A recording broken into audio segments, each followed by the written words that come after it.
कहीं ना कहीं मैंने सेलिब्रिटी कमाने के लिए, नाम कमाने के कहीं ना कहीं दबंग स्टार बड़न।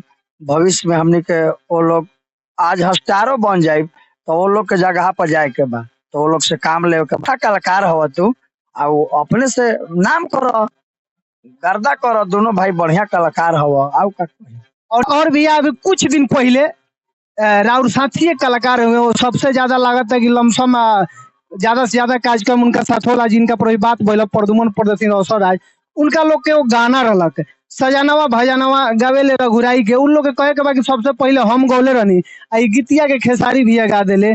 तो ओकरा बाद में एगो इ लोग मैसेज देखावत रहे, बाकी हम अखिलेश कश्यप जी के चैनल पर इंटरव्यू चल रहनी, जब अखिलेश कश्यप जी से पूछनी तो कहन कि ई मैसेज खेसारी भैया के है नहीं के, उनका लगे इतना टाइम का बा कि एकनी से मैसेज करके बताइए कि बबुआ गलती से गवाइल, एकरा बाद हम ना गाई। तो ई पर इ लोग गलती मैसेज दिखा करके माने खेसारी भैया के बहुत सारा शब्द बोलो, लेकिन कहाँ तक और का लगता है ये सब ऐसा ना के चाहे। हम प्रदुमन और रोशन भाई से ही कहब निहोरा करब कि अब देखो सीनियर कलाकार हवे, उनखनी से हमने के सीखे के बा, आदर्श हमने मानी ले कहीं ना कहीं। आ उनका जिला के बाड़न, गांव घर के बाड़न, तो कहीं ना कहीं दबंग स्टार बाड़न। भविष्य में हमने के वो लोग आज स्टारो बन जाये तो वो लोग के जगह पर जाए के बा, तो वो लोग से काम ले के बा। अच्छा से बना रही व्यवहार तो जीवन में कबो काम आई। मान के चली सोनिया पांडे विजय चौहान में खूब विवाद भई, लास्ट में जाके माफी मांगल। ये कौन तरीका बा? विवादों करता रहा फिर गोड़ हाथ पर। अच्छा रउआ रउआ भी एगो बहुत बहुत बहुत पुरान रउआ कलाकार ही, बहुत पुराना कलाकार ही। अच्छा ई गीतिया रउआ सुन ले कम सजनवा भजनवा गावे न रघुराई के, ई गाना पारंपरिक है या नॉन पारंपरिक है? ये हम पारंपरिक के पूर्ण रूप से तो हम ना कह सकिला, लेकिन हम लोग के हरिहरगंज के झारखंड और बिहार के बॉर्डर पे एगो गुड्डू गोवाला व्यास है, अभी भी वो है, नौजवाने हैं।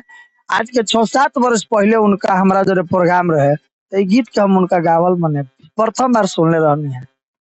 अब पवन बाबू भी गौले हमारा औरंगाबाद जिला के, कैसेट पर यूट्यूब के माध्यम जब पवन बाबू रउआ बड़ा सम्मान करेले, जब पवन बाबू गईले तो वो दिन प्रदुमन भैया के ना करल, खेसारी भैया गा दिले तो इतना भी ना करे के चाहिए ना। ये चीज कहीं ना कहीं जानता नहीं नो का बा, सब लोग जान। जब इनका गरल तो वही जो कर जाके चाहिए, जब पवन बाबू गईले रहलन वही जो कर जाके चाहिए वही दिन।